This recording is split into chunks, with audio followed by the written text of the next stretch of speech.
وأنزل التوراة والإنجيل من قبل هدى للناس وأنزل الفرقان إن الذين كفروا بآيات الله لهم عذاب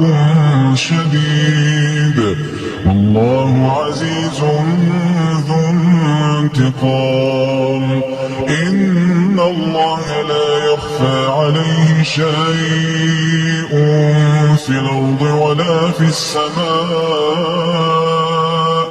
هو الذي يصوركم في الأرحام كيف يشاء لا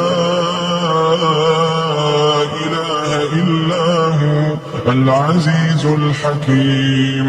هو الذي أنزل عليك الكتاب منه